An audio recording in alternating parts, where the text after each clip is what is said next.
تو ہو سکتا ہے کہ ایک شخص جو ہمارے سابق علماء نے لکھ دیا کہ یہ چیز شرک، یہ چیز شرک، یہ چیز شرک، یہ چیز شرک، آج سے 500 برس پہلے کا انسان بڑے سے بڑا عالم دین اپنے زمانے کے شرک کو پہچان کر تو لکھ سکتا ہے، اس سے تو آپ بچ رہے ہیں۔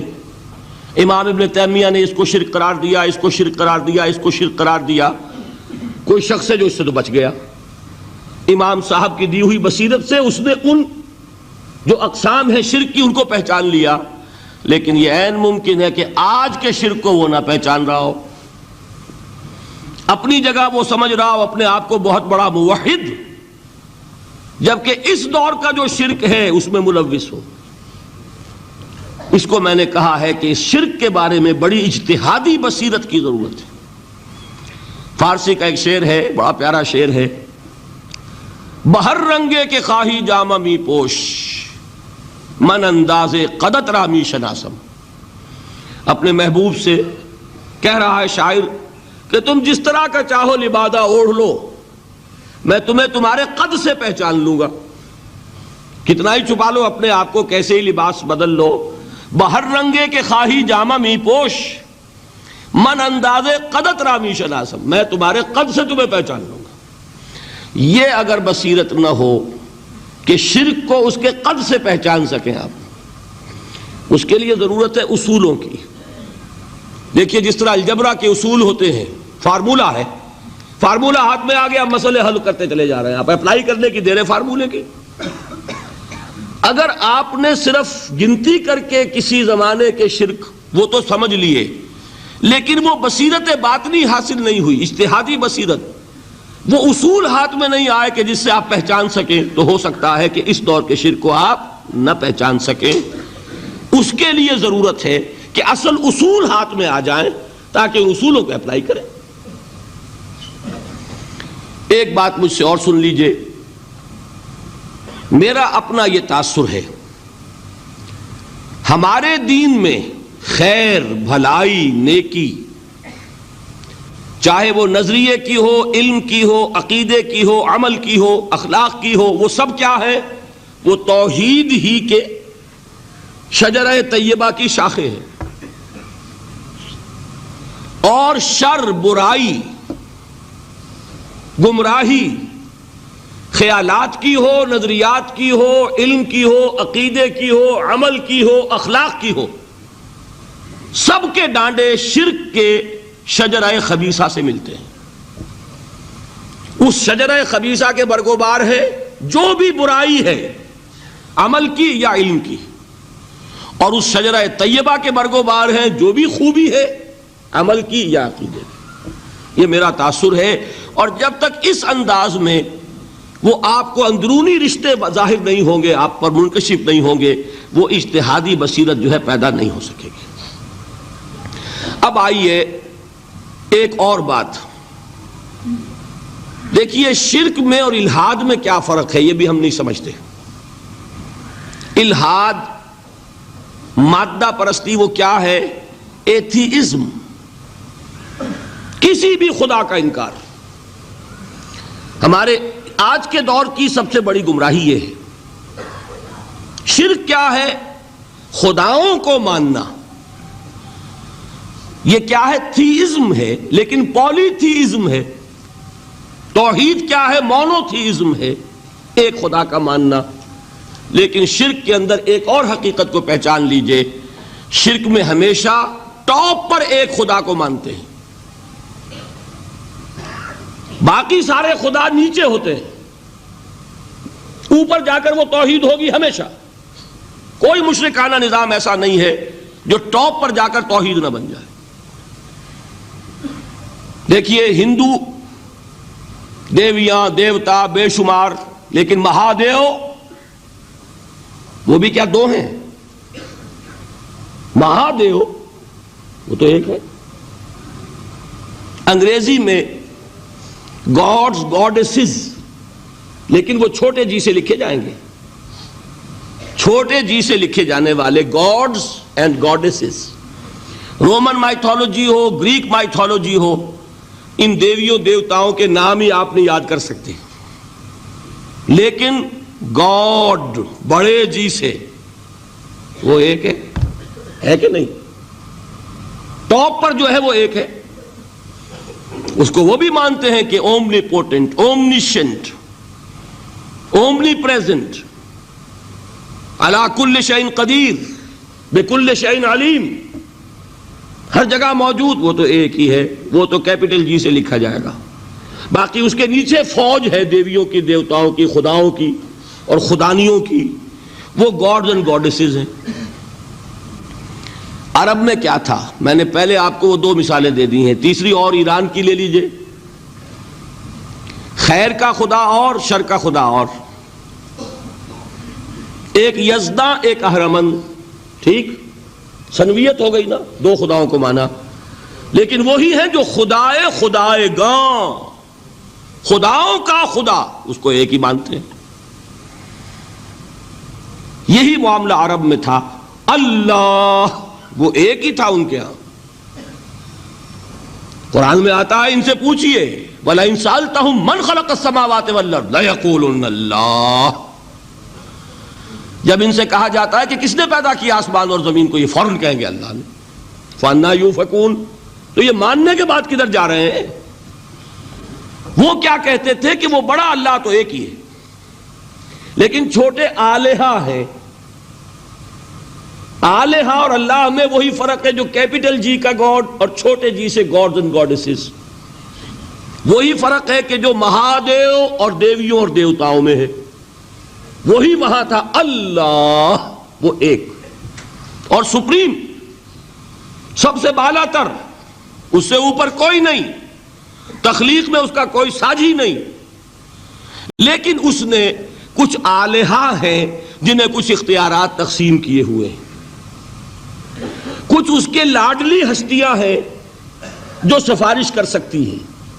بس یہ شرک تھا مشرکین مکہ کا، بات سمجھ رہے ہیں؟ اس کا جائزہ لیں گے تو آپ کو، اور جو آج شرک کی اقسام میں بیان کروں گا اس کو ہاتھ میں لیں گے تو کسی موحد کا تلاش کرنا مشکل ہو جائے گا۔ ڈھونڈ اب ان کو چراغ رخ زیبا لے کر، آج جن کا نام مسلمان ہے ان کی اکثریت کسی نہ کسی نوع کے شرک میں مبتلا ہے۔ اب آئیے اقسام شرک۔ اقسام شرک میں بھی وہی کیفیت ہے جو نفاق کے بارے میں نے عرض کی تھی کہ ایک تقسیم یہ ہے جو علماء نے کی ہے، ایک ہے عقیدے کا نفاق، ایک ہے عمل کا نفاق، اسی طرح ایک ہے عقیدے کا شرک، ایک ہے عمل کا شرک۔ عقیدے میں نہیں ہے، عمل میں ہے۔ ایک تقسیم آپ نے سنی ہوگی شرک جلی، شرک خفی، ایک ہے ننگا شرک، کھلم کھلا شرک، ایک ہے چھپا ہوا شرک جو نظر نہیں آتا۔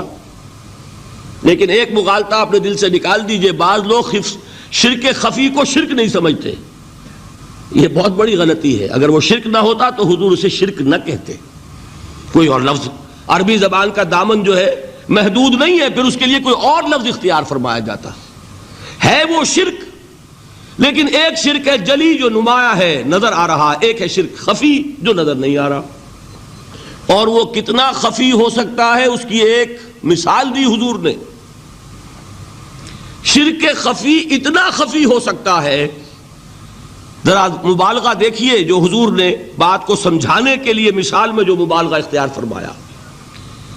ایک سیاہ اندھیری رات میں ایک سیاہ پتھر پر ایک سیاہ چیونٹی کو رینگتے ہوئے دیکھنا جتنا مشکل ہے، اتنا ہی شرک خفی کا پہچاننا مشکل ہے۔ بتائیے، آپ نے فرمایا انا افصح العرب، میں عرب کا فصیح ترین انسان ہوں، اس سے آگے کوئی مثال دی جا سکتی ہے؟ اندھیری رات، تاریک رات، پتھر سیاہ، چیونٹی سیاہ، کون دیکھ سکتا؟ جتنا اس کو دیکھنا ناممکن ہے اتنا ہی شرک خفی کا پہچاننا مشکل ہے۔ گویا کہ اس سے تو اللہ ہی بچائے گا تو انسان بچے گا۔ ایک آخری بات تمہیداً اور عرض کر دوں، پھر میں چلوں گا اقسام پر۔ میری جو باتیں آپ کے سامنے آئی اس سے ایک منطقی نتیجہ نکلتا ہے، کوئی شخص اگر حقیقتاً شرک سے بچ جائے، واقعتاً شرک سے بچ جائے، ہر قسم سے بچ جائے، اس سے بھی اوپر کوئی انسان ہوگا؟ گویا کہ یہ آخری منزل ہے، یا یوں کہیے کہ جس شخص کے بارے میں اللہ تعالیٰ یہ مان لے کہ میرا یہ بندہ شرک سے بری ہے، اس سے بڑی سند کوئی ہے؟ دی ہائیسٹ ٹیسٹیمونیل، سب سے بڑی سند، سب سے بڑی تعریف جو بندے کی ہو سکتی ہے وہ کیا ہے؟ یہ مشرک نہیں۔ یہی وجہ ہے، دیکھیے آپ قرآن مجید میں حضرت ابراہیم کے ذکر میں دیکھیں گے، ابراہیم کا مقام کیا ہے؟ خلیل اللہ، ابو الانبیاء، امام الناس، تین نسبتیں ہیں، تینوں بڑی عظیم۔ اللہ کے ساتھ نسبت کیا ہے؟ خلیل، واتخذ اللہ ابراہیم خلیلا۔ ابو الانبیاء، کتنے نبی ہیں ان کی نسل میں؟ اسحاق اور اسماعیل سے چلیے، پھر یعقوب اور یوسف، اور پھر چلیے موسیٰ اور ہارون، اور پھر چلیے سارے انبیاء بنی اسرائیل کے، حضرت عیسیٰ، پھر یہاں تک کہ محمد الرسول اللہ کس کی اولاد ہے؟ ابراہیم کی، ابو الانبیاء۔ اور نمبر 3، انی جاعلک للناس اماما، امام الناس۔ اور قرآن میں جو سب سے بڑی سند انہیں دی جاتی ہے وہ کیا؟ وما کان من المشرکین، وہ ابراہیم مشرکین میں سے نہیں تھے۔ معلوم ہوا کہ یہ سب سے بڑی سند ہے، سب سے بڑا سرٹیفکیٹ ہے، سب سے بڑا ٹیسٹیمونیل ہے جو اللہ کی طرف سے کسی کو مل جائے۔ میں جو اقسام شرک بیان کرنا چاہتا ہوں تو میری تقسیم ذرا مختلف ہے۔ اب وہ ذرا اپنے ذہن میں وہ نقشہ بنا لیجئے، آپ بنایا کرتے ہیں ایک، اس کو پھر 3 میں تقسیم کیجئے۔ شرک کی 3 بڑی بڑی قسمیں ہیں۔ شرک فی الذات نمبر 1، شرک فی الصفات نمبر 2، شرک فی الحقوق نمبر 3۔ اور یہ میں عرض کر دوں آپ سے پہلے ہی، یہ مضمون بہت طویل ہے، میں آج صرف یہ کروں گا کہ خاکہ مکمل کر دوں۔ اب اس خاکے میں رنگ بھرنا، وہ تو ایک موضوع پر شرک فی الذات پر پوری تقریر ہونی چاہیے، شرک فی صفات پر ہونی چاہیے۔ ایک ایک گھنٹے کے میرے 6 کیسٹ ہیں اللہ کے فضل و کرم سے، جو کئی سال سے وہ پھیل رہے ہیں۔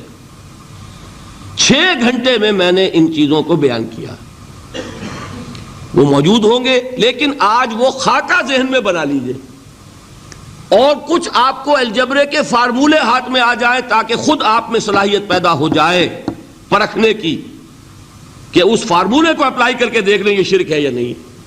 یہ 2 کام تو میں انشاءاللہ آج کر دوں گا، آپ مطمئن رہے۔ باقی یہ کہ تفصیل، وہ تو ہر سلسلے میں تفصیل پھر بہت ہوگی، وہ شوق ہو تو وہ کیسٹس آپ سنیے۔ تو 3 تقسیمیں ہو گئی۔ شرک فی الذات، اللہ کی ذات میں کسی کو شریک کر دینا، یہ سب سے زیادہ نمایاں، سب سے زیادہ جلی، سب سے زیادہ عریاں، اور اللہ تعالیٰ کو سب سے زیادہ مبغوض اور ناپسند شرک ہے۔ شرک فی الصفات نمبر 2، یہ ایک علمی مسئلہ ہے جس میں آدمی ٹھوکر کھا جاتا ہے اگر محتاط نہ ہو، بڑے سے بڑے آدمی کو ٹھوکر لگ جائے گی۔ اس کا میں فارمولہ صرف آپ کو دوں گا، وہ ذہن میں رکھ لیجئے، پھر جہاں چاہیں اپلائی کیجئے، انشاءاللہ تعالی آپ کو ٹھوکر نہیں لگے گی۔ آج وہ خاکہ ذہن میں بنا لیجئے، اور کچھ آپ کو الجبرے کے فارمولے ہاتھ میں آ جائیں تاکہ خود آپ میں صلاحیت پیدا ہو جائے پرکھنے کی کہ اس فارمولے کو اپلائی کر کے دیکھ لیں یہ شرک ہے یا نہیں۔ یہ 2 کام تو میں انشاءاللہ آج کر دوں گا، آپ مطمئن رہے۔ باقی یہ کہ تفصیل، وہ تو ہر سلسلے میں تفصیل پھر بہت ہوگی، وہ شوق ہو تو وہ کیسٹس آپ سنیے۔ تو 3 تقسیمیں ہو گئی۔ شرک فی الذات، اللہ کی ذات میں کسی کو شریک کر دینا، یہ سب سے زیادہ نمایاں، سب سے زیادہ جلی، سب سے زیادہ عریاں، اور اللہ تعالیٰ کو سب سے زیادہ مبغوض اور ناپسند شرک ہے۔ شرک فی الصفات نمبر 2، یہ ایک علمی مسئلہ ہے جس میں آدمی ٹھوکر کھا جاتا ہے اگر محتاط نہ ہو، بڑے سے بڑے آدمی کو ٹھوکر لگ جائے گی۔ اس کا میں فارمولہ صرف آپ کو دوں گا، وہ ذہن میں رکھ لیجئے، پھر جہاں چاہیں اپلائی کیجئے، انشاءاللہ تعالی آپ کو ٹھوکر نہیں لگے گی۔ شرک فی الحقوق، اسی کا دوسرا نام شرک فی العبادت ہے۔ اللہ کا حق کیا ہے بندے پر؟ بندہ اللہ کی عبادت کرے، لیکن اس کو 5 اس کے مظہر ہیں، وہ ان میں گن کر بتا دوں گا کہ یہ شرک فی العبادت ہے۔ شرک فی العبادت کی اکثر شکلیں وہ ہیں کہ جو عملی شرک علماء جسے کہتے ہیں، اور اس کی شکلیں وہ ہو جائیں گی جن کو شرک خفی کہتے ہیں۔ تو سب سے جلی شرک فی الذات، سب سے خفی شرک فی الحقوق یا شرک فی العبادت۔ درمیان میں ایک علمی اعتبار سے مسئلہ ہے شرک فی صفات کا۔ اب آئیے سب سے پہلے شرک فی الذات، اس کی 2 قسمیں، اب اس کو تقسیم کیجئے 2 میں۔ ایک قسم جو زیادہ جلی ہے، زیادہ عریاں ہے، زیادہ ننگی ہے، یہ عجب ستم ظریفی ہے تاریخ کی کہ وہ ان قوموں میں پیدا ہوئی جو اپنا تعلق رسولوں سے جوڑتی ہیں۔ کیا کہ کسی کو خدا کا بیٹا بنا دینا، بیٹی بنا دینا۔ اب ظاہر بات ہے بیٹا بیٹی بنا دینا بالکل ہم پلہ کر دیا کہ نہیں؟ نو وہی ہو گئی کہ نہیں؟ دیکھیے غور کیجئے، گدھے کا بیٹا گدھا ہوگا، گھوڑے کا گھوڑا ہوگا، خدا کا خدا ہوگا۔ انسانوں میں آ جائیے، سید کا بیٹا سید ہوگا، مغل کا بیٹا مغل ہوگا۔ یہ بالکل ہم کفو بنا دینے والی بات ہے، بالکل ہم پلہ، ہم جنس، ہم نوع۔ یہ بدترین شرک ہے، اور آپ کو معلوم ہے یہ شرک کن میں پیدا ہوا؟ یہود کے ایک گروہ میں پیدا ہوا جنہوں نے حضرت عزیر کو خدا کا بیٹا قرار دیا۔ قالت الیہود عزیر ابن اللہ۔ سب سے زیادہ پیدا ہوا عیسائیوں میں جنہوں نے حضرت مسیح کو خدا کا بیٹا قرار دیا، اور واقعہ یہ ہے کہ اس گمراہی میں ان سے آگے کوئی نہیں جا سکتا۔ ان بدبختوں نے یہاں تک صراحت کی ہے کہ مسیح خدا کا صلبی بیٹا ہے۔ اس لیے کہ 2 لفظ آتے ہیں، ایک ہوتا ہے ابن، ایک ہے ولد، ان میں ذرا فرق ہے۔ ابن کا لفظ عربی زبان میں کسی اور سینس میں بھی استعمال ہوتا ہے۔ ابن السبیل کسے کہتے ہیں؟ مسافر کو۔ تو کیا وہ مسافر اور کیا وہ رستے کا بیٹا ہوتا ہے، سبیل کا بیٹا؟ ابن الوقت کسے کہتے ہیں؟ اپارچونسٹ۔ ابن الوقت کوئی اصول نہیں، گنگا گئے تو گنگا رام اور جمنا آئے تو جمنا داس۔ یہ کیا ہے؟ ابن الوقت۔ لیکن ابن کے معنی جو ہے وہ بیٹے کے بھی ہیں، تو تعویل ہو سکتی ہے، لیکن انہوں نے ولد کہا ہے۔ ولد کسے کہتے ہیں؟ صلبی بیٹے۔ یہ بدترین شرک ہے۔ یہی وجہ ہے کہ قرآن مجید میں آپ دیکھیں گے کہ جتنا غضب اللہ کا ان پر بھڑکا ہے اس عقیدے پر، وَيُنذِرَ الَّذِينَ قَالُوا اتَّخَذَ اللَّهُ وَلَدًا، یہ قرآن نازل ہوا ہے محمد پر صلی اللہ علیہ وسلم تاکہ وہ خبردار کریں انہیں جنہوں نے یہ کہا ہے کہ اللہ نے کسی کو بیٹا بنایا۔ یہ سورہ کہف میں ہے، اور اگلی سورت سورہ مریم میں تو ایسا غضب اللہ کا ظاہر ہوتا ہے۔ وَقَالُوا اتَّخَذَ الرَّحْمَنُ وَلَدًا لَقَدْ جِئْتُمْ شَيْئًا إِدًّا تَكَادُ السَّمَاوَاتُ يَتَفَطَّرْنَ مِنْهُ وَتَنشَقُّ الْأَرْضُ وَتَخِرُّ الْجِبَالُ هَدًّا أَن دَعَوْا لِلرَّحْمَنِ وَلَدًا وَمَا يَنبَغِي لِلرَّحْمَنِ أَن يَتَّخِذَ وَلَدًا۔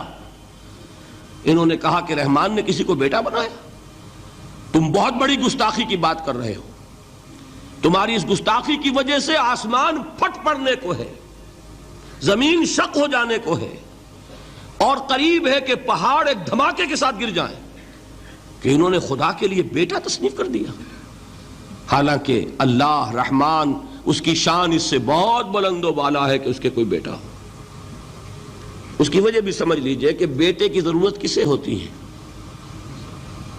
جو خود فانی ہو۔ کیوں ہے آپ کو طلب بیٹے کی؟ ہم نہ ہوگے ہمارا نام زندہ رہے گا۔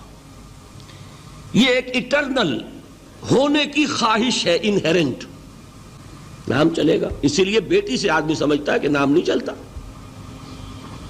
یہ طلب جو ہے بیٹے کی کیوں ہے؟ بیٹے سے نسل چلتی ہے. اس کی ضرورت کس کو ہے جو خود فانی ہے؟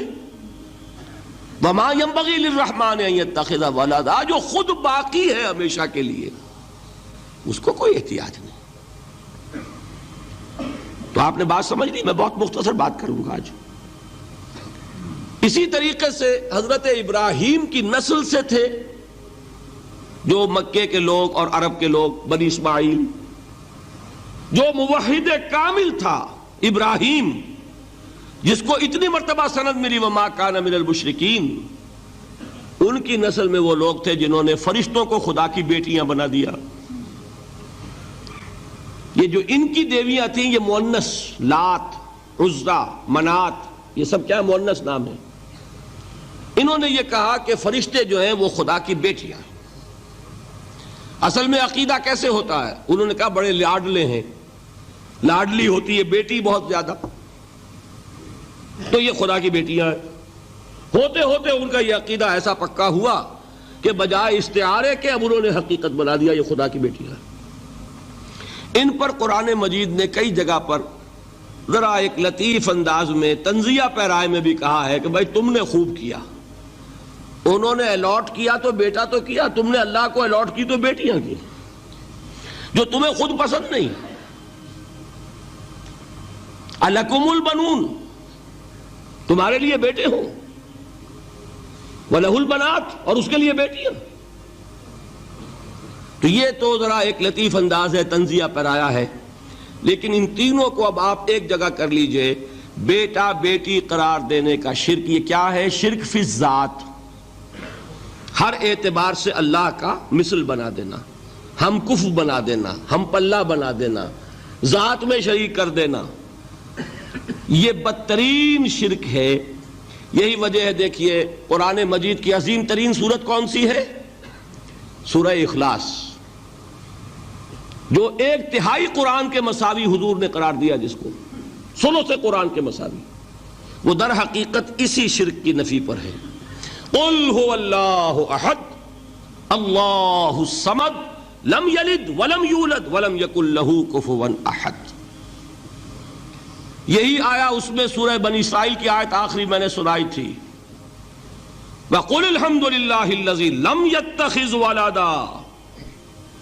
کہو کہ کل شکر اور کل تعریف اس اللہ کے لیے جس نے کسی کو اپنا بیٹا بیٹی نہیں بنایا.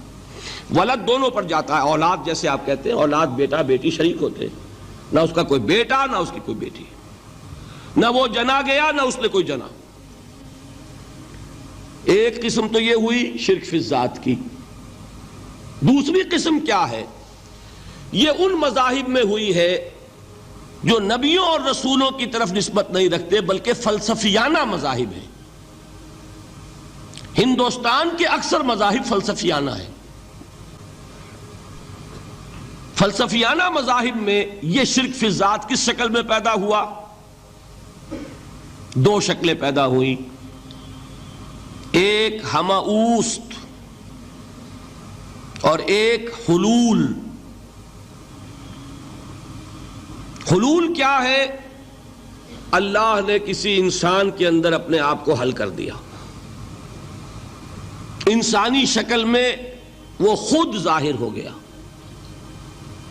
اوتار کا عقیدہ، انگلش میں گاڈ انکارنیٹ.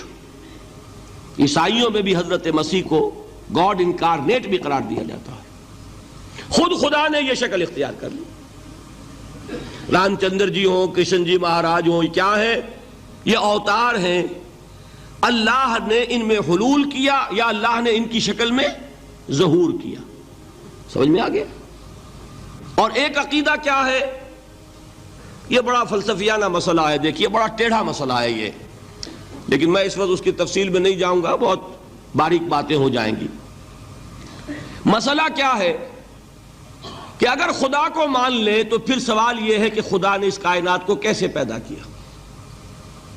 یہ ایک سوال آتا ہے ذہن میں، جس کے نہیں آتا وہ کہے گا پاگل پن ہے، خامخواہ اس پر کیوں سوچتے ہیں. لیکن جس کے ذہن میں سوال آ گیا اس کے لیے بڑی مصیبت ہو جاتی.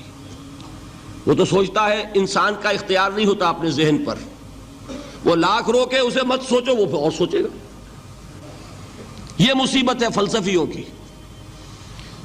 کیسے پیدا کیا؟ اب ایک تصور تو یہ ہے کہ جیسے یہ میز ہے، بڑھئی نے بنایا اس کو، بڑھئی علیحدہ ہے، میز علیحدہ ہے، لیکن اس میں یہ بات ماننی پڑے گی کہ پہلے کوئی چیز تھی جس سے میز بنائی. لکڑی تو تھی نا، اس سے میز بنائی. لہذا ہندوؤں میں ایک عقیدہ یہ ہے کہ خدا بھی قدیم، مادہ بھی قدیم. خدا نے اس مادے سے یہ شے بنا دی، مادے سے یہ بنا دی. وہی مٹی کی تغاری ہوتی ہے، کمہار اس سے کوئی رکابی بنا دیتا ہے، کوئی وہ ہنڈیا بنا دیتا ہے، کوئی گھڑا بنا دیتا ہے. مٹی تو ہے نا پہلے. تو مادہ بھی قدیم، خدا بھی قدیم، اور مادے سے خدا نے یہ شکلیں بنا دی. ٹھیک، یہ بھی سنویت ہو گئی، توحید تو ختم ہو گئی. تو جن لوگوں کا ذہن تھا توحیدی لیکن اس مسئلے میں الجھ گئے، انہوں نے ایک اور شکل تجویز کی کہ خدا خود ہی اس شکل میں تبدیل ہو گیا. کیسے؟ جیسے برف پگھلتی ہے تو پانی بن جاتا ہے. پانی کہاں سے آیا؟ برف سے. اب کوئی پوچھے برف کہاں ہے؟ بھائی یہی پانی ہے، یہی برف ہے یا نہیں؟ اسی پانی کو آگ کے اوپر آپ نے رکھ دیا، وہ بھاپ بن گئی. اب آپ کہیں برف کہاں ہے، پانی کہاں ہے؟ یہی بھاپ جو ہے یہی در حقیقت پانی ہے، یہی بھاپ جو ہے یہی برف ہے. یہ ہے وہ ہماؤس پینتھیزم جس کو انگریزی میں کہتے ہیں، کہ خود خدا نے روپ دھار لیا اس کائنات کا. یہ دو فلسفے ہیں. کیا ہے یہ؟ بدترین شرک ہے. پہلی اگر شکل ہے تو وہ انسان خدا قرار پا گیا، جس کو اوتار مانا وہ خدا ہو گیا کہ نہیں؟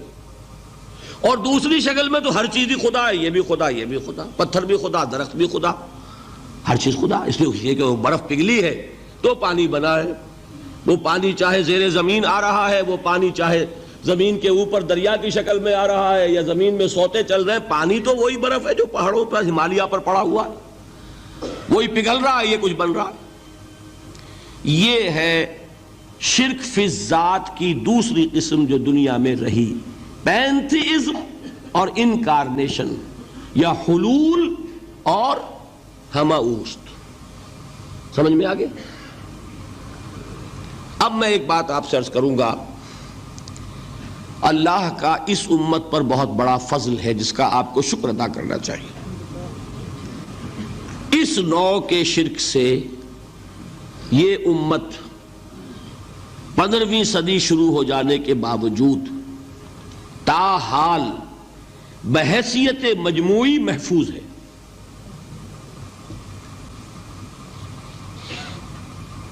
میں نے بحیثیت مجموعی کہا ہے. کوئی افراد یا عوام الناس یا جوہلا یا شعراء یا نعت گو وہ مبالغہ آرائی میں کوئی بات کہہ دیتے ہوں تو وہ علیحدہ بات ہے، لیکن مسلمانوں میں کوئی مستند فرقہ اور اس کے جو مستند عقائد ہیں ان میں الحمدللہ آج تک ایسی کوئی چیز شامل نہیں. اس کا جب آپ تقابل کریں گے نا، آپ کا کیا خیال ہے عیسائیوں کو حضرت مسیح سے کتنی محبت تھی؟ اس کا تقابل کیجئے جو محبت مسلمانوں کو رہی حضور کے ساتھ. عیسائیوں کی محبت عشر عشیر نہیں بنے گی. اس محبت کے باوجود کہ ہمیں 10 گنا 100 گنا 1000 گنا زیادہ محبت ہے حضور کے ساتھ، لیکن دیکھیے کہ انہوں نے خدا کا بیٹا بنا دیا. یہاں کسی نے حضور کے بارے میں یہ بات آج تک کہی؟ یہ بہت بڑا کنٹراسٹ ہے نا. یہ در حقیقت عقیدت اور محبت کا غلو ہوتا ہے. تو عقیدت اور محبت کی کمی تو یہاں بھی نہیں، الحمدللہ ان سے زائد ہے، لیکن الحمدللہ ثم الحمدللہ ثم الحمدللہ خدا کا بیٹا تو کسی نے نہیں بنایا. اچھا میں ایک اور کنٹراسٹ آپ کو دکھاتا ہوں تاکہ آپ اللہ کا شکر کریں. حضرت علی کی کیا نسبت ہے حضور کے ساتھ؟ نبی اور امتی. حضرت علی کو خدا کہنے والے پیدا ہوئے کہ نہیں؟ بتائیے نا کیا وجہ ہے کہ علی کو خدا کہنے والے پیدا ہوئے لیکن محمد کو خدا کہنے والا پیدا نہیں ہوا صلی اللہ علیہ وسلم ورضی اللہ تعالی عنہ. بہت اہم بات ہے، غور کیجئے گا اس کو. حالانکہ حضرت علی کا رتبہ کہاں، حضور کا کہاں. آج بھی آپ دیکھیے آپ کے جاہل عوام کے زبان پر نعرہ یا علی مدد کا ہوتا ہے یا محمد مدد کسی نے کہا آج تک؟ یہ یا محمد لکھنے کے کام آتا ہے صرف. وہ مسجد پہ لکھ دو تاکہ پتہ چل جائے یہ فلاں فرقے کی مسجد ہے، دوسرا خود ہی بھاگ جائے وہاں سے. یہ صرف اس کام کے لیے ہے. باقی جہاں اصل میدان میں بات آتی ہے کوئی نعرہ لگاتا ہے یا محمد مدد. محمد کا رتبہ اونچا یا علی کا؟ تو ان سے کیوں نہیں مدد مانگی؟ یہ سوالات آپ کے سامنے رکھ رہا ہوں میں. پھر یہ کہ جس طریقے سے کہ غوث اعظم کو پکارا جاتا ہے، کیا محمد کو پکارا جاتا ہے؟ کیا نسبت ہے؟ حضرت علی تو پھر بھی صحابی ہے، خلیفہ چہارم ہے، حضور کے چچا داد بھائی ہے، داماد ہے. غوث اعظم تو بہرحال وہ نسبت تو نہیں ہے. دیکھیے میں اس کا تعلق جوڑتا ہوں ختم نبوت سے. جس طرح اللہ نے خصوصی حفاظت فرمائی ہے قرآن کی، اسی طرح خصوصی حفاظت فرمائی ہے محمد الرسول اللہ کی. یہ اسپیشل پروٹیکشن ہے، ورنہ نہیں ہو سکتی تھی. یہ خصوصی تحفظ ہے اللہ کا. یہاں بگاڑ پیدا ہو جائے تو صحیح کون کرے گا؟ اب حضرت مسیح کی اصل حقیقت تو حضور نے آگے بتا دی. ذالک عیسی ابن مریم قول الحق الذی فیہ یمترون ما کان للہ ان یتخذ ولدا سبحانہ. یہ حضور نے آ کر حضرت مسیح کی حقیقت بیان کر دی کہ نہیں؟ سورہ مریم کی یہ آیات سنی تھی نجاشی رحمت اللہ علیہ نے جب حضرت جعفر ابن ابی طالب کی زبان سے، تو کیا کہا تھا تنکا اٹھا کر، خدا کی قسم جو ان آیات میں مسیح کا مقام بیان ہوا ہے مسیح اس سے تنکا بھر بھی زیادہ نہیں ہے. لیکن اگر محمد الرسول اللہ کو خدا کا بیٹا بنا دیا گیا ہوتا یا خدا بنا دیا گیا ہوتا تو کون آتا اس کی اصلاح کے لیے؟ جیسے قرآن مجید کا تحفظ ہے ایسے ہی محمد الرسول اللہ کا تحفظ ہے. وہ تحفظ ہوا کیسے ہے؟ جتنا قرآن مجید نے ایمفیسائز کیا حضور کی بشریت کو، قل انما انا بشر مثلکم، اے نبی ان کو بتاتے رہیے، بار بار بتائیے کہ مجھے کچھ اور نہ بنا لینا، میں بھی بشر ہوں، انسان ہوں. ہاں مجھ پر وحی ہوتی ہے، تم پر نہیں ہوتی، یہ فرق ہے. میں رسول ہوں، تم نہیں ہو. یہ بعد میں ذرا اور مسئلہ میں واضح کروں گا. ابھی صرف یہ نوٹ کیجئے کہ یہ تحفظ جو ہے، جیسے قرآن کو تحفظ دیا لیکن اس کے لیے ذرائع بھی ہے نا. یہ حفظ قرآن کا سلسلہ جو ہے یہ اس کا ذریعہ بنا. یہ رمضان میں تراویح جو ہے اس کا ذریعہ بنی.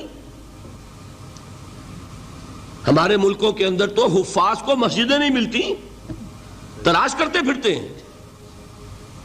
اور ایک جیسا کہ اینول جشن ہوتا ہے قرآن مجید کا، ہر حافظ اپنا حفظ تازہ کر رہا ہے، حفاظ لگے ہوئے ایک دوسرے کے ساتھ تازہ کرنے میں. یہ ذریعہ ہے اللہ تعالیٰ نے کہ جس کے ذریعے سے قرآن کو محفوظ کیا. تو حضور کو جو حفاظت دی اس کا ایک طریقہ کیا ہوا؟ قرآن مجید میں حضور کی بشریت کا نمایاں کرنا، اور دوسرا یہ کہ خود حضور نے ایسی باریک بینی سے روکا. یہ بھی آپ کو پسند نہیں تھا کہ میں آؤں تو تم کھڑے ہو جاؤ. سنا کہ نہیں سنا آپ نے؟ صحابہ کو آپ روکتے تھے. ایک صحابی کی زبان سے نکل گیا ما شاء اللہ و ما شئت، جو اللہ چاہے اور جو آپ چاہیں. فوراً ٹوک دیا اجعلتنی للہ ندن، کیا تم نے مجھے خدا کا مد مقابل بنا دیا؟ مشیت صرف اس کی ہے. یہ روک ٹوک، یہ وہ چیزیں ہیں کہ جس کی بنا پر اللہ نے تحفظ عطا فرمایا. یہ جو آپ نے فرمایا میری قبر کو کسی جلسے اور جشن کا مرکز نہ بنا لینا، فرمایا کہ نہیں فرمایا؟ اللہ تعالیٰ لعنت فرمائے بنی اسرائیل پر کہ انہوں نے اپنے نبیوں کی قبروں کو وہ میلہ گاہ بنا لیا۔ یہ ساری وہ ہیں، یہ تحفظات ہیں، یہ بچاؤ ہے، یہ امت کو متنبہ کیا جا رہا ہے کہ محبت اور عقیدت کا غلو جیسے پہلے ہوا، یا اہل الکتاب لا تغلو فی دینکم، اے کتاب والو اپنے دین میں غلو سے کام نہ لو۔ یہ غلو محبت، غلو عقیدت ہے جس کی بنا پر وہ خدا کے بیٹے بنا دیے گئے، اور اگر وہ ہوتا یہاں اللہ کا نہ معلوم اللہ کے برابر کس طریقے سے حضور کو بنا دیا جاتا، لیکن قرآن نے خود حضور نے اس کی پیش بندی کی، جس کا ظہور ہم دیکھ رہے ہیں کہ اللہ کے فضل و کرم سے یہ امت تا حال بحیثیت مجموعی محفوظ ہے۔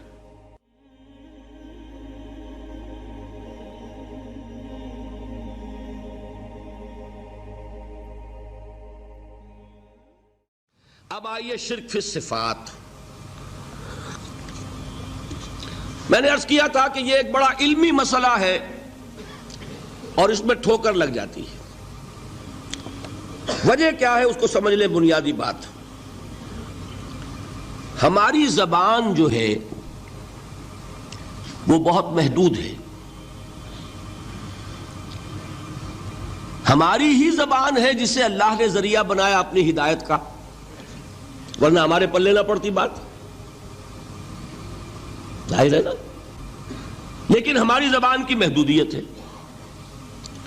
اس محدودیت کا ایک مظہر یہ ہے کہ ہم جو الفاظ اللہ کے لیے بطور صفت استعمال کرتے ہیں وہی الفاظ مخلوقات کے لیے بھی کر لیتے ہیں۔ اللہ موجود، ہم بھی موجود۔ اللہ زندہ، ہم بھی زندہ۔ اللہ علیم، تو انسان علیم بھی علیم نہیں، علامہ بھی ہے کہ نہیں؟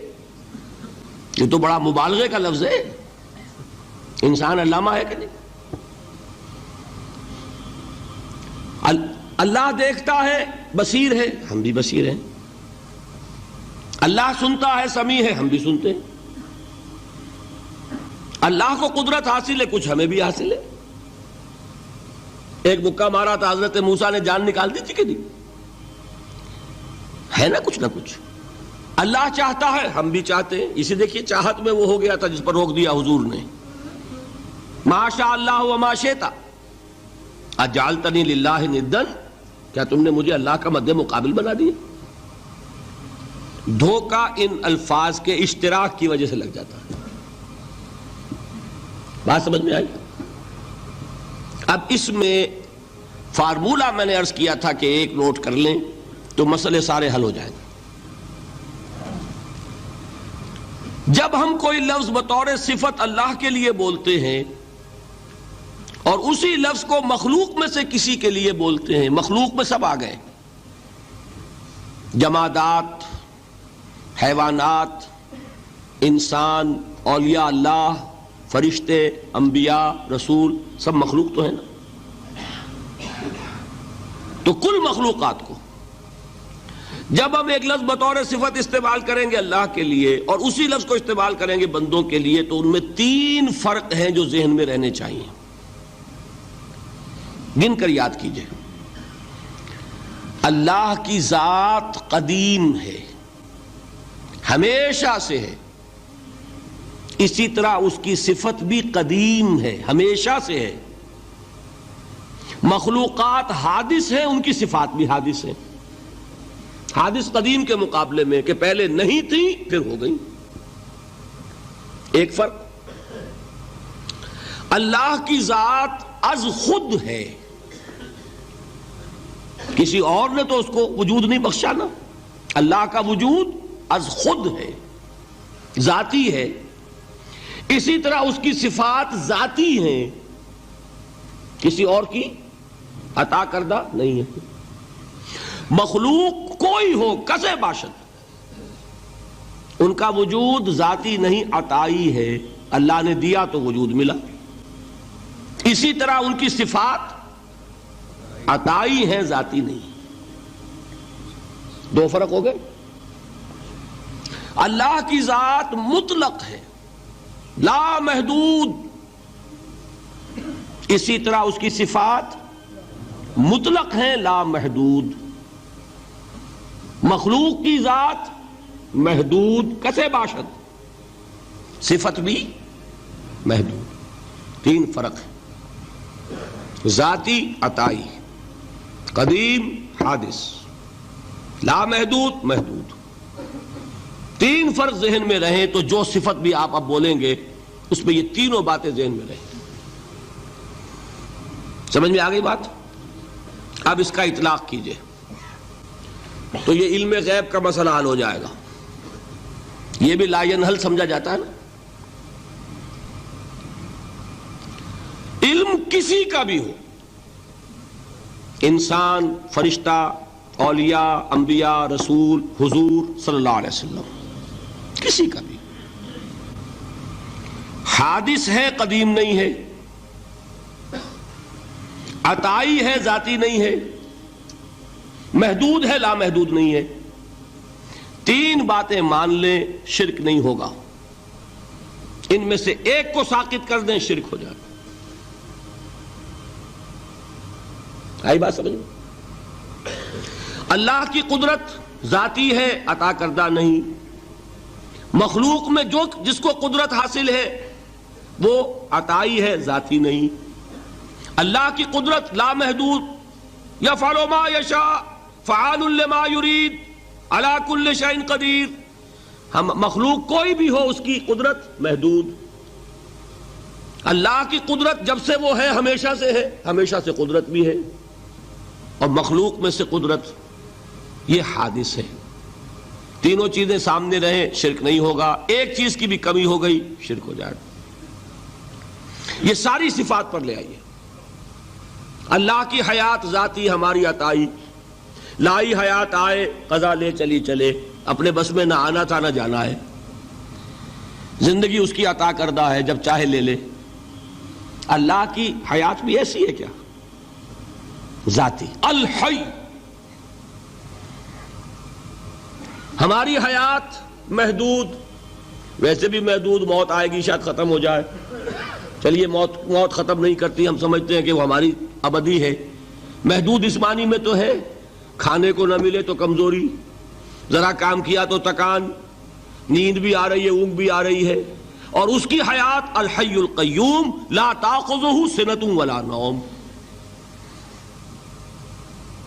حیات ذاتی ہے، لا محدود ہے اور قدیم ہے. یہاں حیات عطائی ہے اور حادث ہے اور محدود ہے. ساری صفات اس کو ذہن میں رکھ لیجئے. تو اب دو مسئلے میں یہاں حل کر دوں. جو لوگ کہتے ہیں حضور کو علم غیب نہیں تھا اور جو کہتے ہیں تھا، بدقسمتی سے دونوں نے ڈیفینیشن علیحدہ کر لی.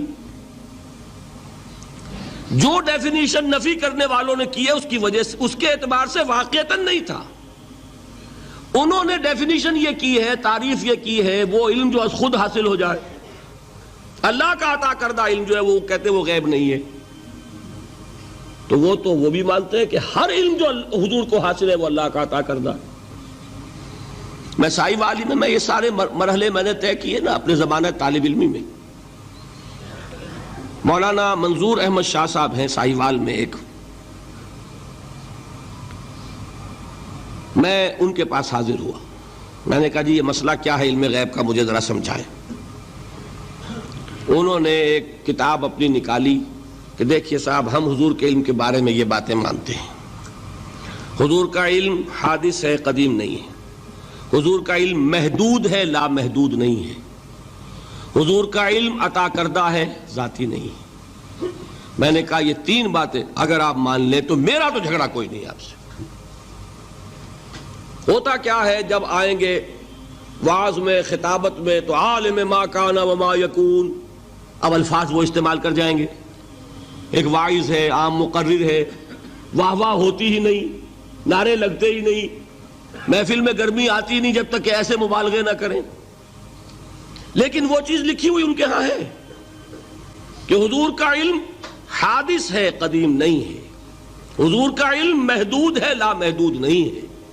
حضور کا علم عطائی ہے، ذاتی نہیں ہے. ان تینوں چیزوں کے بعد کوئی بڑے سے بڑا وہابی اور بڑے سے بڑا اہل حدیث بھی انکار نہیں کرتا. باقی یہ بات جان لیجئے کہ غیب اور حضور یا شہادہ یہ در حقیقت عام انسانوں کے اعتبار سے الفاظ استعمال ہوئے ہیں. جب قرآن میں کہا جاتا عالم الغیب والشہادہ، اللہ غیب اور جو ظاہر ہے یا موجود ہے سب کا جاننے والا ہے، تو مجھے بتائیے اللہ کے لیے کوئی غیب ہے؟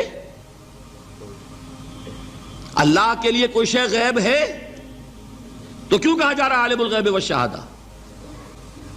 وہ ہمارے اعتبار سے کہا جا رہا ہے. جو تمہارے لیے غیب ہے اللہ اس کو بھی جانتا ہے، اور جو تمہارے سامنے اللہ اسے بھی جانتا ہے. اللہ کے لیے تو کل شہادہ ہے. کسی شے کا لا یعزب عنہ مثقال ذرۃ فی السماوات والارض، آسمانوں اور زمین کا ایک ذرہ بھی اس سے غائب نہیں ہوتا. غیب کا وجود کیا اللہ کے لیے؟ تو یہ الفاظ مستعمل ہیں ریلیٹو ہمارے اعتبار سے، اور ہمارے اعتبار سے جو شے غیب ہے اس میں سے ایک حصہ اللہ دیتا ہے نبی کو، تبھی تو نبی بنا. فرشتے کو دیکھا، فرشتہ ہمارے لیے غیب ہے. جنت دکھائی کہ نہیں دکھائی، ہمارے لیے غیب ہے کہ نہیں ہے. دوزخ کا مشاہدہ کرایا کہ نہیں کرایا، ہمارے لیے وہ غیب ہے کہ نہیں ہے. جو چیزیں ہمارے لیے غیب ہیں انہی کے پردے اللہ کچھ اٹھاتا ہے، کل غیب نہیں. کل غیب کا علم ہو جائے گا تو وہ شرک ہو جائے گا. کل کا لفظ جہاں آیا شرک ہوا. جب آپ کہہ رہے ہیں محدود ہے، لا محدود نہیں ہے، تو کل کا لفظ استعمال نہیں کر سکتے. لیکن غیب میں سے کچھ علم دیا گیا تبھی تو نبی بنا، ورنہ میرے اور نبی میں فرق کیا ہوا پھر؟ البتہ یہ کہ وہ غیب کا علم ہو یا حاضر کا علم ہو، سائنٹیفک نالج ہو یا وحی کا علم ہو، کوئی بھی علم ہو، آیت الکرسی کے الفاظ نوٹ کیجئے، یعلم ما فی السماوات وما فی الارض، وہ جانتا ہے. ولا یحیطون بشیء من علمہ الا بما شاء، مخلوق میں سے کوئی بھی اس کے علم میں سے احاطہ نہیں کر سکتا مگر جتنا وہ چاہے. اب یہ بات علیحدہ ہے کہ ہم کون ہے طے کرنے والے کہ ناپیں بیٹھ کر کے اللہ نے ابراہیم کو کتنا علم دیا. ہم ناپ سکتے ہیں؟ عیسیٰ کو کتنا دیا ہم جان سکتے ہیں؟ تو ابراہیم کا، موسیٰ کا، عیسیٰ کا نہیں ناپ سکتے تو محمد رسول اللہ کا کہاں ناپیں گے؟ یہ پاگل پن ہے، یہ ہے جو غلطی ہوتی ہے. ہم کون ہے طے کرنے والے؟ اللہ نے اپنے نبی کو دیا جو دیا، بات ختم. کل نہیں کہیں گے. کل کہا شرک ہو جائے گا، ذاتی کہا شرک ہو جائے گا. عطائی ہے، جو دیا اللہ نے دیا، اور کل نہیں دیا، جتنا چاہا دیا. ہے حادث، قدیم نہیں. تینوں چیزوں مان لیجئے تو شرک کا کوئی شائبہ نہیں ہوگا. باقی جہاں ایک طرف قرآن میں وہ آیات ہیں کہ اللہ کے غیب کو کوئی نہیں جانتا، ٹھیک، وہاں یہ بھی ہے کہ لا یظہر غیبہ، لا یظہر علی غیبہ الا من ارتضی بالرسول، وہ اپنے غیب پر قابو نہیں دیتا مگر اپنے رسول میں سے جس کو چاہے. یہ دونوں آیتیں قرآن کی ہے کہ نہیں؟ اسی لیے در حقیقت جو غیب کی نفی کرتے ہیں حضور سے، وہ کہتے ہیں کہ از خود معلوم ہونے والی شے غیب ہے. ہم کہتے ہیں از خود تو کوئی بھی شے کسی کو معلوم نہیں. ہمیں حاضر کا علم بھی اللہ ہی دیتا ہے تو ہوتا ہے، غیب کا تو بہت دور کی بات ہے. یہ مسئلے بڑے سیدھے ہیں، خام خواہ ہم نے پیچیدہ بنایا ہوا ہے. خدا کے لیے ان مسئلوں کو سلجھائیے اور جوڑیے، کاٹنے کی بجائے جوڑنے کی فکر کیجیے کہ بھائی یہ اپنی اپنی جگہ پر علیحدہ علیحدہ تم نے تعریفیں کر رکھی ہیں اس لیے جھگڑ رہے ہو، ورنہ دونوں باتیں صحیح ہیں.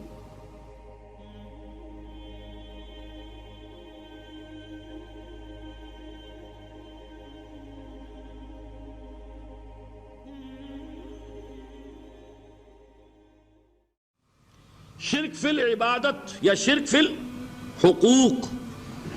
اللہ کے حقوق کے لیے ایک لفظ استعمال کریں گے تو وہ کیا ہے؟ عبادت. وما خلقت الجن والانس الا لیعبدون، میں نے جنوں اور انسانوں کو پیدا ہی اس لیے کیا کہ میری عبادت کریں. اب عبادت میں شرک اگر ہوگا تو یہ شرک کی تیسری قسم ہو جائے گی. عبادت میں شرک سے مراد کیا ہے اس کو سمجھیے. یہ میں پہلے بیان کر چکا ہوں عبادت کسے کہتے ہیں. عبادت کے دو جز سمجھ لیجئے. جیسے ایک میرا یہ جسم ہے، ایک اس میں روح ہے. روح نظر نہیں آتی، نظر جسم آتا ہے، لیکن اس جسم کا سارا وجود اس روح سے ہے. چلیے روح کو چھوڑیں، جان کیا کس بلا کا نام ہے؟ کسی کو نظر آئی آج تک؟ لیکن یہ جان ہی ہے جو اس جسم کو قائم رکھے ہوئے. اسی طرح عبادت کا ایک جسم ہے، ایک جان ہے. جسم کیا ہے؟ اطاعت، اللہ کی بندگی، ہمہ تن بندگی، ہمہ وجوہ بندگی، ہمہ وقت بندگی، یہ تو بیان کر چکا نا. اور روح کیا ہے؟ محبت، اللہ کی محبت. اطاعت جبر سے کی جاتی ہے تو وہ عبادت نہیں کہلاتی. انگریز کی اطاعت ہم کرتے تھے نا، لیکن کیا عبادت کرتے تھے؟ بات سمجھ میں آئی؟ اطاعت تو کر رہے تھے، عبادت نہیں. عبادت اس اطاعت کو کہتے ہیں جو کسی ہستی کی محبت سے سرشار ہو کر ہمہ وقت، ہمہ تن، ہمہ وجوہ کی جائے. تو جسد ظاہری کیا ہے عبادت کا؟ اطاعت. اور روح کیا ہے؟ محبت. اب ان دونوں کے اعتبار سے شرک کیا ہے، توحید کیا ہے، اس کو سمجھ لیجئے. اور یہ ہیں وہ چیزیں جو میں نے عرض کیا تھا کہ بالکل الجبرا کے فارمولوں کی طرح کی بات ہے. اطاعت میں توحید کیا ہے کہ مطاع مطلق صرف اللہ، ٹھیک، باقی ساری اطاعتیں اللہ کی اطاعت کے تابع. نفی نہیں ہے، والدین کی اطاعت کرو، لیکن جہاں والدین حکم دیں اللہ کے حکم کے خلاف، بات ختم، اطاعت نہیں ہوگی. بیوی شوہر کی اطاعت کرے، آپ اولو الامر کی اطاعت کریں، شاگرد استاد کی اطاعت کرے، مرید پیر کی اطاعت کرے، لیکن کیا پیر کو یہ بھی حق ہے کہ اللہ کے کسی حکم کو منسوخ کر دے؟ رسول کے کسی حکم پر اپنے حکم کو ور کرے، بالا تر رکھے؟ سمجھ میں آ گیا؟ اصول کیا ہے کہ اطاعت مطلق، unconditional, unlimited obedience is due only to Allah. All the other obediences are limited by His injunctions.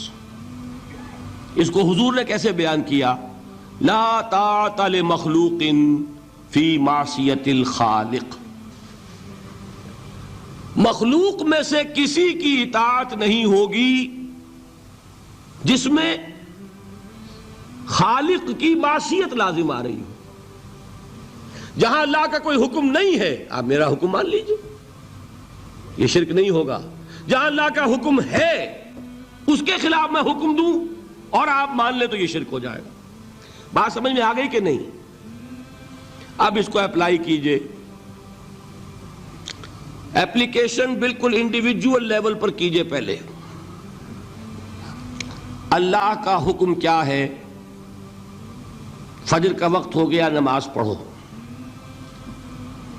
نفس کا حکم کیا ہے؟ سو. آپ نے اطاعت کی نفس کی، آپ کا مطاع کون ہوا؟ نفس. اور اللہ کی معصیت میں ہوا کہ اس کے حکم کے تابع ہوا، تو آپ کا نفس کیا بن گیا؟ آپ کا خدا، معبود. یا غلطی ہے اس میں کوئی؟ اس شرک کو پہچانیے ذرا. کون بچے گا اب؟ بات سمجھ رہے؟ اگر تو وہ فارمولہ صحیح ہے تو پھر یہ اپلائی ہو گیا. اب آپ کے اندر اتنی ہمت ہونی چاہیے، یا یہ سوچیے کہ فارمولے میں غلطی ہے. یو کین ریفر بیک، آئیے دوبارہ دیکھیے. فارمولہ صحیح ہے. لا طاعت لمخلوق، میرا نفس مخلوق ہے کہ خالق ہے؟ مخلوق. میں نے اپنے نفس کی اطاعت کی اپنے خالق کی معصیت میں، تو میرا مطاع کون ہوا؟ نفس. جو مطاع ہے وہی معبود ہے، میرا معبود کون ہوا؟ نفس. اس کو کہتے ہیں مولانا روم نفس ما ہم کم ترس فرعون نیست، لیکن اورا عون نیست. میرا نفس بھی فرعون سے کم نہیں ہے. فرعون نے کیا کہا تھا کہ یہ مملکت میری ہے مصر کی، یہاں میرا قانون چلے گا. الیس لی ملک مصر، کیا مصر کی حکومت میری نہیں ہے؟ میں نہیں جانتا کون اللہ کون رسول، کیا حکم صحیح کیا غلط، میرا حکم چلے گا. تو میرا نفس بھی تو یہی کہتا، میں نہیں جانتا کیا اللہ کا حکم کیا رسول کا حکم، میری مرضی پوری کرنی پڑے گی، میری خواہش، میری چاہت، میری تمنا وہ پوری کرنی پڑے گی. اور ہم ہاتھ جوڑ کر اس کے آگے کھڑے ہو جائیں کہ بھائی ٹھیک ہے جو تیری مرضی، اللہ کی مرضی پیچھے تیری مرضی پہلے. تو معبود کون ہوا؟ نفس ما ہم کم ترس فرعون نیست، لیکن اورا عون نیست. ٹھیک. قرآن سے سند چاہیے. قرآن نے فرمایا ارائیت من اتخذ الہہ ہواہ، کیا تم نے دیکھا اس شخص کو جس نے اپنی خواہش نفس کو اپنا الہ بنا رکھا ہے؟ الہ کا لفظ وہ ہے جو آپ کے کلمہ طیبہ میں ہے، کہہ رہا ہے لا الہ الا اللہ اور تسبیح پڑھ رہا ہے لا الہ الا اللہ، اور جب فارغ ہوتا ہے تو نفس کو فوراً معبود بنا لیتا ہے. ارائیت من اتخذ الہہ ہواہ، کیا تم نے دیکھا اس شخص کو جس نے بنا لیا اپنی خواہش نفس کو اپنا معبود. اچھا اسی کو میں اب ٹاپ پر لے جا رہا ہوں، درمیان میں فل ان دی بلینکس آپ کر لیجئے گا. یہ میں نے کہا تھا انڈیویجول میں. اب آئیے کلیکٹیو لائف جو ہے، قومی زندگی، اس میں سب سے اونچی چیز کیا ہوتی ہے؟ کسی بھی ریاست کا دستور.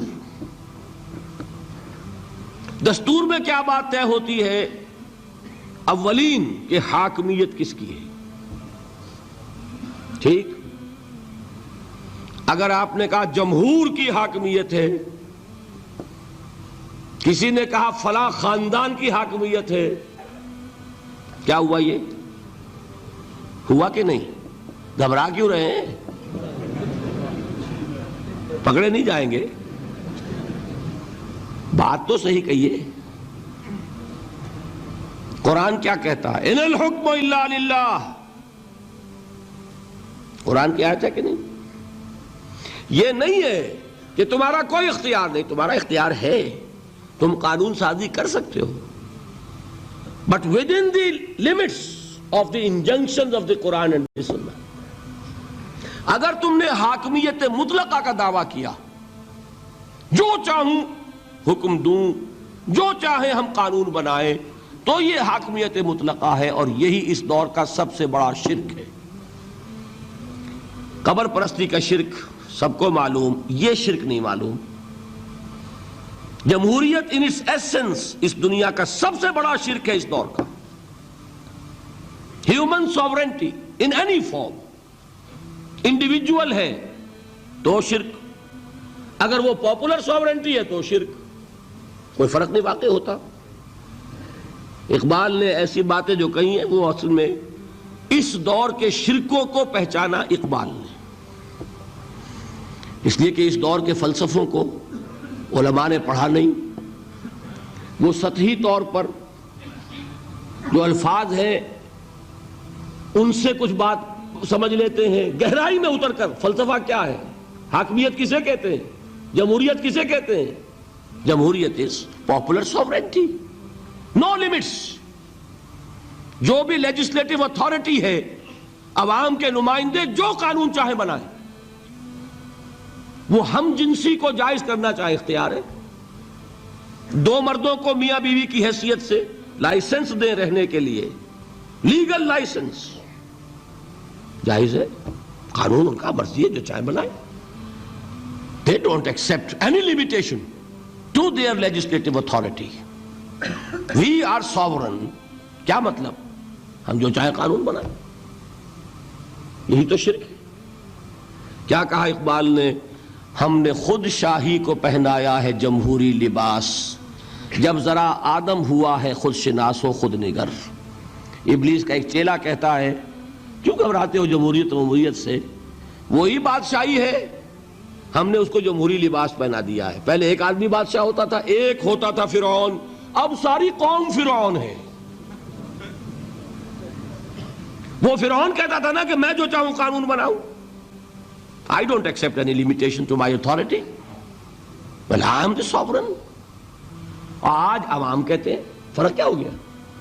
میں نے کہا تھا نا کہ 2 ٹن گندگی تھی، وہ ایک کے سر پہ رکھی ہوئی تھی، آپ نے ماشا ماشا سب کو بانٹ دی، تو گندگی رہے گی، شرک تو شرک رہے گا. کوئی فرق نہیں نوعیت کے اعتبار سے. ہاں بادشاہت بھی ہو سکتی ہے جائز، اگر بادشاہ خود اللہ کا بندہ ہے، اللہ کے احکام کا پابند ہے اور اللہ کے احکام کو نافذ کر رہا ہو. داؤد بادشاہ تھے کہ نہیں؟ سلیمان بادشاہ تھے کہ نہیں؟ جمہوریت بھی ہو سکتی ہے جائز، بشرطے کہ جمہور یہ تسلیم کر لیں کانسٹیٹیوشن میں کہ ہمارا اختیار محدود ہے اللہ اور اس کے رسول کے احکام سے. اب وہ اسلامی جمہوریت ہو جائے گی. اسلامی بادشاہت تھی داؤد کی اور سلیمان کی. اسلامی جمہوریت اللہ کرے کہ واقعتاً حقیقتاً کسی ملک میں قائم ہو جائے، آج تک تو ہے نہیں، لیکن یہ کہ ہو جائے تو وہ اس دور کا تقاضا ہے. لیکن یہ کہ اگر ہے وہ بات کہ حاکمیت مطلقہ ہے عوام کی، تو گویا کہ عوام نے خدائی کا دعویٰ کیا. سروری زیبا فقط اس ذات بے ہمتا کو ہے، حکمراں ہے ایک وہی باقی بتان آزری. جو کوئی بھی حاکمیت کا مدعی ہے وہ آزر کا تراشا ہوا ایک بت ہے، وہ فرد ہو یا عوام ہو، قوم ہو. ہاں اللہ کو حاکم مطلق مان کر اس کے احکام کے اندر اندر باہمی مشورے سے ایک نظام چلانا، یہ ہوگا صحیح اسلامی نظام. سمجھ میں آئی بات؟ اب آئیے دوسری چیز، محبت میں توحید کیا ہے؟ توحید فی المحبہ. یہاں بھی محبت کی نفی نہیں ہے. شوہر بیوی سے محبت کرے، بیوی شوہر سے محبت کرے، والدین اولاد سے کریں، اولاد والدین سے کرے، لیکن اللہ کی محبت سب سے بالا تر. یہ ہے توحید. کوئی ایک محبت بھی اللہ کی محبت کے برابر ہو گئی تو شرک، اور کوئی محبت اللہ کی محبت سے اونچی ہو گئی تو اب شرک سے اوپر کوئی لفظ ہمارے پاس ہے نہیں. میں نے کہا تھا نا کہ یہ تو ہماری زبان کی محدودیت ہے، ورنہ تو وہ شرک سے اوپر کا کوئی لفظ ہونا چاہیے نا. برابر ہو گئی تو شرک ہے. ہاں ساری محبتیں اللہ کی محبت کے تابع. توحید کیا ہے؟ والذین آمنوا اشد حبا للہ. اشد، اہل ایمان وہ ہیں جو اللہ کی محبت میں سب سے شدید ہیں. یہ نہیں وطن سے محبت کرو کوئی حرج نہیں، گھر سے محبت کرو کوئی حرج نہیں، بیٹے سے کرو، اولاد سے کرو، مال سے کرو، کوئی حرج نہیں، لیکن مال کی محبت اللہ کی محبت کے برابر نہ ہو جائے یا اس سے اوپر نہ ہو جائے. اولاد کی محبت اللہ کی محبت سے اوپر نہ چلی جائے. وطن کی محبت، قوم کی محبت اللہ کی محبت سے اوپر نہ چلی جائے. جو محبت بھی اللہ کی محبت کے برابر ہوئی یا اوپر گئی، یہ شرک فی المحبت. اور محبت روح ہے عبادت کی، تو یہ کیا ہے؟ شرک فی العبادت. فارمولہ ہے نا. اب اپلائی کیجئے ذرا.